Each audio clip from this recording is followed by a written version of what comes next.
Hello everyone, welcome back to my channel.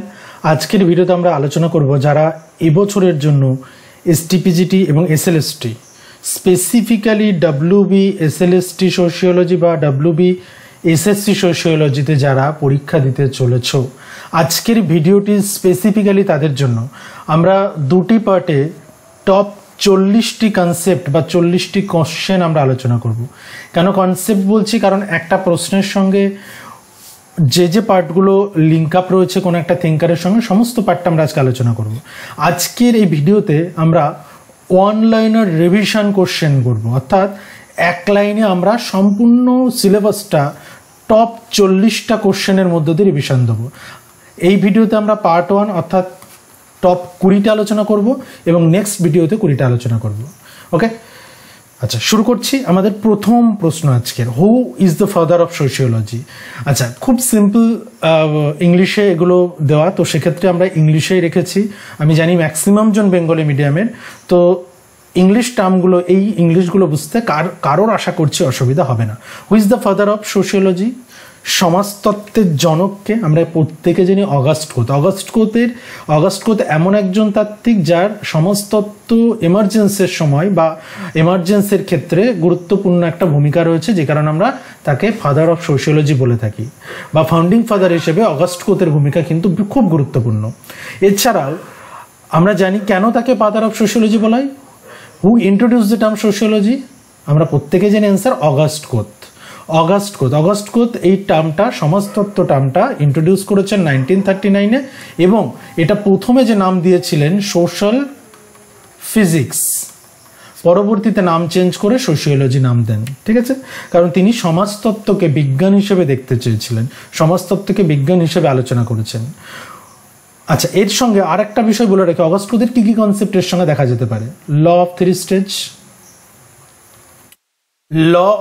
Stage, এর সঙ্গে আছে হায়ারার্কি অফ সায়েন্সেস, পজিটিভিজম, এবং একই সঙ্গে সোশ্যাল স্ট্যাটিক্স অ্যান্ড ডাইনামিক্স। এই কয়েকটা কনসেপ্ট কিন্তু দেখে রাখা যেতে পারে।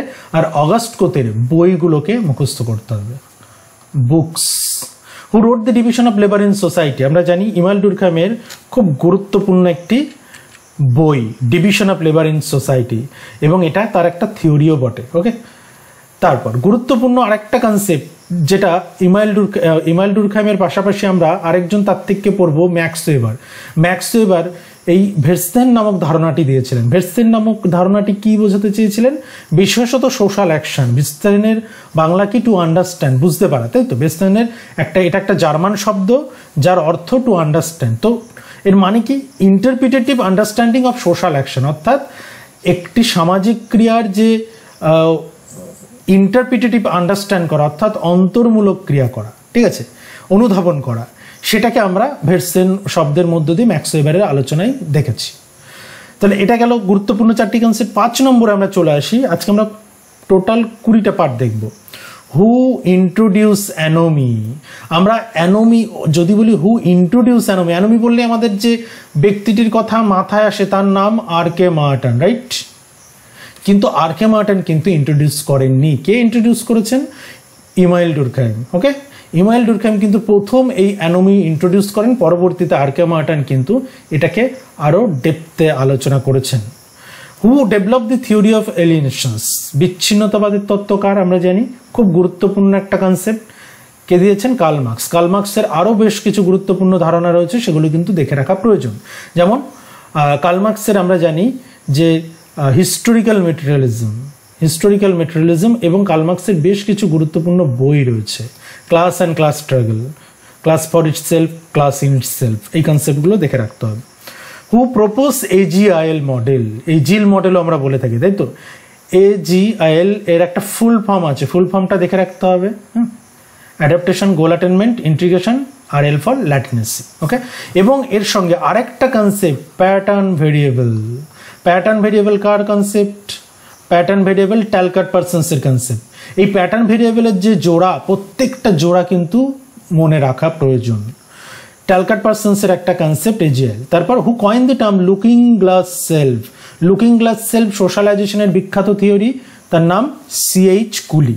সিএইচ কুলির লুকিং গ্লাস সেলফের থিওরিটা বেসিকটা একটু জেনে রাখতে হবে, কারণ আমাদের যেহেতু সোশ্যালাইজেশনের পার্টটা আছে, সেহেতু এটা যেহেতু আমাদের সিলেবাসে নেই সিএইচ কুলি, কিন্তু সোশ্যালাইজেশনের থিওরি হিসেবে এটা দেখা প্রয়োজন। আচ্ছা, তারপর চলে আসে আরেকটা গুরুত্বপূর্ণ পার্ট, এটা আলোচনা করে দিই একটু, যে আমাদের WBSSC বা SLST সোশিওলজিকে কেন্দ্র করে আমাদের একটা ব্যাচ অলরেডি শুরু হচ্ছে। আজকে এই ভিডিওটি হচ্ছে 13/6/2025, এই ডেট অনুযায়ী আমাদের 6টা ক্লাস হয়েছে। এই 6টা ক্লাস যারা এখন আমাদের ব্যাচে জয়েন করবে তারা অনলি সোশিওলজি অ্যাপ ডাউনলোড করে ইনস্টল করে কোর্সটা বাই করে নিতে পারো। সেখানে এই 6টি ক্লাস অ্যাভেলেবেল থাকবে এবং এখনও পর্যন্ত আমাদের 5টি মক টেস্ট হয়েছে, এই মক টেস্টটাও কিন্তু অ্যাভেলেবেল থাকবে। আমি কোর্সের বিষয়ে ছোট্ট করে বলে দিই যে syllabus base lesson live class হবে, MCQ প্র্যাকটিস হবে এবং মক টেস্ট নেওয়া হবে। MCQ প্র্যাকটিস মানে ক্লাসের শেষে প্র্যাকটিস হয় লাইভ ক্লাসে, এবং মক টেস্ট নেওয়া হয় অ্যাপে, যেমনটা অনলাইন মক হয় ঠিক তেমনভাবেই আমাদের অ্যাপ থেকে মক টেস্ট নেওয়া হবে। স্পেশাল স্টাডি মেটেরিয়ালস আমরা একটা হার্ড কপি প্রোভাইড করছি, এবং যেটা এই মুহূর্তে দাঁড়িয়ে SLSTর ওপর যেহেতু কোনো বই নেই, এটা আমাদের অনলি সোশিওলজি স্পেশাল একটা স্টাডি ম্যাট একটা বইয়ের আকারে দেওয়া হবে। বইয়ের আকারে আমরা একটা পাবলিশ করছি আমাদের সেলফ পাবলিকেশন GH এই পাবলিকেশন দিয়ে। আমাদের প্রথম পাবলিশড হচ্ছে SLSTর ওপর ফার্স্ট বই। এই বইটি এই কোর্সের সঙ্গে ফ্রি থাকবে, এবং এই অ্যাপটি ডাউনলোড করে তোমরা যারা ইন্টারেস্টেড আছো দেরি না করে আজকেই এনরোল করো। কোর্স ফ্রি মাত্র 3500 টাকা।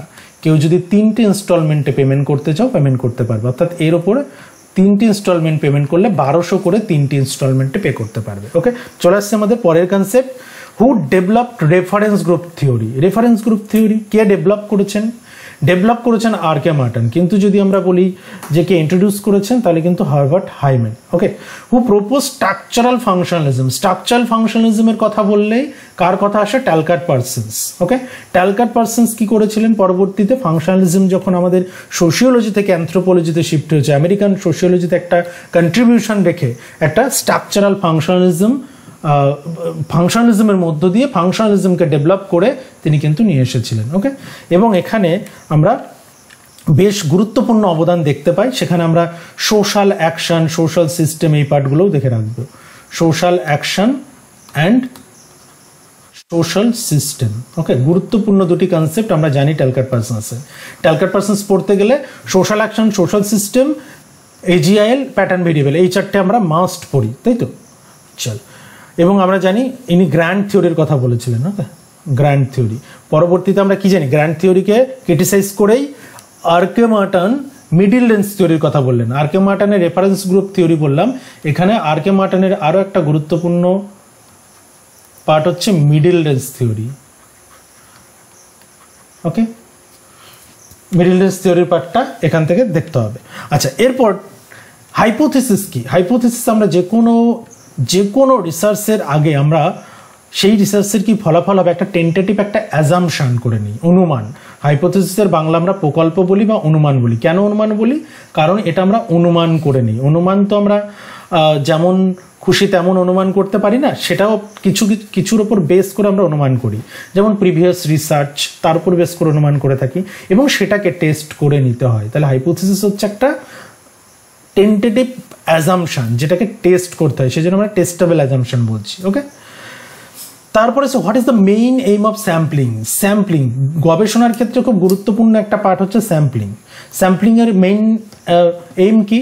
অ্যাকচুয়ালি আমাদের গোটা পপুলেশন, একটা গ্রামের সদস্য রয়েছে 10,000 জনকে, তো আমরা 10,000 জনের ওপর তো আমরা তাদেরকে সার্ভে করে তো ডেটা নেওয়া সম্ভব নয়, বা তাদেরকে ইন্টারভিউ করে সম্ভব নয়।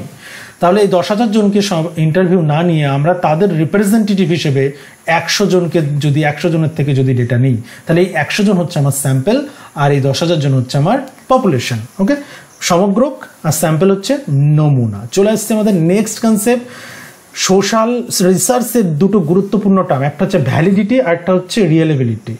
ভ্যালিডিটি কি? ভ্যালিডিটি হচ্ছে মেজারমেন্টের ক্ষেত্রে অ্যাকুরেসি থাকবে, অর্থাৎ মেজারমেন্টে কোনো ভুল হবে না, তখন সেটাকে বলা হয় যে না, এর ভ্যালিডিটি, একটা রিসার্চের ভ্যালিডিটি আছে। একটা রিসার্চের আরেকটা বলা হয় যে রিয়েলেবিলিটি। রিয়েলেবিলিটির কি? যে কনসিস্টেন্সি, মানে একই জায়গায় একটা রিসার্চ এরিয়াতে যদি একের অধিকবার রিসার্চ করা হয় এবং রেজাল্ট যদি সেম আসে তাহলে মনে করা হয় যে কনসিস্টেন্সি আছে, এবং সেটা আমরা সামাজিক গবেষণায় বা সমাজতত্ত্বে এটাকে কি বলে থাকি, reliability. Okay, what is the snowball, what is snowball sampling? Snowball sampling কি? স্নোবল স্যাম্পলিং হচ্ছে যখন এমন কোনো আমাদের স্যাম্পল এরিয়া যেটার ওপর ডেটা খুব কম রয়েছে, তখন আমরা কি করি, স্নোবল স্যাম্পলিং করি। তাহলে স্নোবল স্যাম্পলিং কি? স্টাডিং হিডেন পপুলেশন, অর্থাৎ খুব কম রয়েছে এমন ক্ষেত্রে আমরা এটা ব্যবহার করি। What is the triangulation in research? Triangulation মানে দুটি মাল্টি মেথড থাকবে। Multi method to cross check result. সেখানে তাহলে কি থাকতে পারে মাল্টি মেথড? কোয়ান্টিটেটিভ হতে পারে, কোয়ান্টিটেটিভ সংখ্যাগত, যার বাংলা বলি আমরা, তাই তো, আর কোয়ালিটেটিভ হচ্ছে গুণগত। ওকে, এই হচ্ছে দুটি পার্টের এই মিক্সড হতে পারে, এটাকে আমরা ট্রায়াঙ্গুলেশন বলছি। লাস্ট পার্টে চলে আসছি আমরা, হোয়াট ইজ সোশ্যালাইজেশন? আমরা জানি সোশ্যালাইজেশন একটা প্রসেস, যে প্রসেসের মধ্যে দিয়ে আমাদের সোসাইটির যে নর্মস, রেগুলেশনস, নীতি, এইগুলো একটা প্রসেসের মধ্য দিয়ে সমাজের সদস্যদের মধ্যে ছড়িয়ে দেওয়া হয়। তাহলে সামাজিকীকরণ একটা প্রক্রিয়া, যে প্রক্রিয়ার মধ্য দিয়ে একটা শিশু সমাজের নিয়ম নীতি শিখে সমাজের উপযোগী হয়ে ওঠে বলা যায়। এবং এই সোশ্যালাইজেশনের ক্ষেত্রে কে ভূমিকা পালন করে? আমরা জানি সবচেয়ে গুরুত্বপূর্ণ ভূমিকা পালন করে কে? ফ্যামিলি রয়েছে, ফ্রেন্ড রয়েছে, রিলিজিয়ন রয়েছে, মাস মিডিয়া রয়েছে। Okay, what is status? Basic জায়গা থেকে আমরা দুটো পার্ট এখানে রেখেছি, what is status, what is role. স্টেটাসের বাংলা কি? মর্যাদা। মর্যাদা কাকে বলে? মর্যাদা হচ্ছে একটা ব্যক্তির সামাজিক অবস্থান বা একটা ব্যক্তির সোশিও কালচারাল বা সোশিও ইকোনমিক কন্ডিশন। তাহলে এ পার্সনস সোশ্যাল পজিশন, একটা ব্যক্তি কি পজিশনে রয়েছে সেটাই তার মর্যাদা। ওকে, সোশিও ইকোনমিক কন্ডিশন নয়, এটা ভুল বললাম, যে একটা পার্সনসের সোশ্যাল পজিশনটাই হচ্ছে তার মর্যাদা। অর্থাৎ একটা ব্যক্তি পার্টিকুলার সিচুয়েশনে কি তার মর্যাদা, তার যে পজিশন সেটাই তার মর্যাদা। আমি যদি এই মুহূর্তে দাঁড়িয়ে আমার মর্যাদার কথা বলি, আমি একজন এডুকেটর, কারেন্ট সময়ে আমি একজন এডুকেটর, আর আমার ক্লাস এই মুহূর্তে যারা দেখছে তারা হচ্ছে WBSSC অ্যাসপিরেন্টস বা স্টুডেন্ট। ওকে, তাহলে এটা গেল পার্টিকুলার একটা সিচুয়েশনে একটা পার্সনসের পজিশন, সেটা হচ্ছে স্ট্যাটাস। আর রোল কি? এক্সপেক্টেড বিহেভিয়ার ফ্রম স্ট্যাটাস, একটা গুরুত্বপূর্ণ একটা মর্যাদা থেকে যে রোলটা সোসাইটি তার কাছ থেকে প্রত্যাশা করছে, অর্থাৎ কোনো একটা পার্টিকুলার মর্যাদা থেকে একটা ব্যক্তির প্রত্যাশিত আচরণ। আমি খুব সিম্পল কথায় যদি আমি একজন এডুকেটর হিসেবে আমার এখন রোল কি? আমার রোল হচ্ছে WBSSC SLST সোশিওলজি বা WBSSC সোশিওলজি গাইড করা, প্রপার গাইডেন্স করাই আমার রোল, কারণ আমি একজন এডুকেটর। একইভাবে বিপরীত দিকে যারা ক্লাস দেখছো তারা এই চ্যানেলের একটা স্টুডেন্ট বা এই চ্যানেলটা তোমরা ফলো করছো WBSSC পরীক্ষার জন্য। সেক্ষেত্রে এই মুহূর্তে দাঁড়িয়ে ভিডিও দেখে এই এক্সামের প্রিপারেশন নেওয়াটা তোমাদের কাজ। তাহলে তোমাদের মর্যাদা অনুযায়ী এই কাজটা তোমাদের তৈরি হলো। তাহলে এক্সপেক্টেড বিহেভিয়ার, এক্সপেকটেশন এটাই থাকে। তাহলে আমাদের প্রত্যেকটা সিচুয়েশনে প্রত্যেকটা মর্যাদার একটা রোল থাকে, মর্যাদা অনুযায়ী কিন্তু ভূমিকা তৈরি হয়, মর্যাদা অনুযায়ী ভূমিকা তৈরি হয়। ওকে, ঠিক আছে। Status two, according to status একটা ব্যক্তির রোল হয়। ওকে, লাস্ট পার্টে আসছি আমরা, হোয়াট ইজ সোশ্যাল স্ট্র্যাটিফিকেশন? সামাজিক স্তর বিন্যাস কি?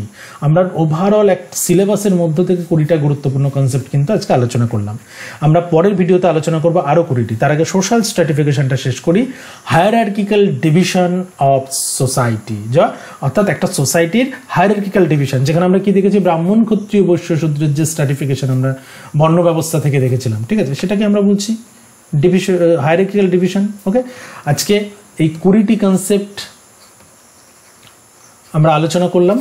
নেক্সট পার্টে আমরা 20টা আলোচনা করব। যারা ভিডিওটা দেখছো তারা অবশ্যই কমেন্ট বক্সে পার্ট 2 বলে কমেন্ট করে জানিও, তাহলে খুব শীঘ্রই আমরা পার্ট 2 আনবো এবং পার্ট 2 এ ইন্ডিয়ান সোসাইটি থেকে কোশ্চেন হবে। ওকে, ইন্ডিয়ান সোসাইটি থেকে প্রশ্ন আলোচনা হবে। আর আমাদের ইনডেপথ কোনো একটা পার্টিকুলার টপিকের ওপর যদি জানতে চাও তাহলে অবশ্যই আমাদের যে পেইড ব্যাচ রয়েছে, পেইড ব্যাচে জয়েন করে যাও, কারণ সময় খুব কম। এই খুব অল্প সময়ের মধ্যে আমরা একটা কম্প্যাক্ট স্টাডি ম্যাট প্রোভাইড করব, যে স্টাডি ম্যাটটা শুধুমাত্র আমাদের এই ব্যাচে যারা ইনক্লুড করবে স্পেসিফিক্যালি তাদের জন্য ডিজাইন করা। তো সেক্ষেত্রে আশা করছি এই স্টাডি ম্যাট এবং এর সঙ্গে এমসিকিউ থাকবে অলমোস্ট 1500। তার ফলে এটা কিন্তু হেল্পফুল হবে। এবং শুধুমাত্র এমসিকিউ নয়, প্র্যাকটিস সেটও থাকবে। প্র্যাকটিস সেট 6 থেকে 10টা থাকবে। ওকে, আর প্রিভিয়াস কোশ্চেন বিশেষ করে 2016 প্রশ্নপত্রটা দেওয়া থাকবে, অ্যান্সারটাও করা থাকবে। ওকে, তাহলে আমরা শেষ করছি এখানেই। খুব শীঘ্রই পার্ট 2 নিয়ে আসবো। যত তাড়াতাড়ি তোমাদের কমেন্ট পাবো, তোমাদের ইন্টারেস্ট পাবো, তত তাড়াতাড়ি কিন্তু আমরা পার্ট 2টা নিয়ে আসবো। তাই অবশ্যই যারা এসএলএসটির জন্য প্রিপারেশন নিচ্ছে তাদের সঙ্গে ভিডিওটা অবশ্যই শেয়ার করে দিও। দেখা হচ্ছে পরের ভিডিওতে।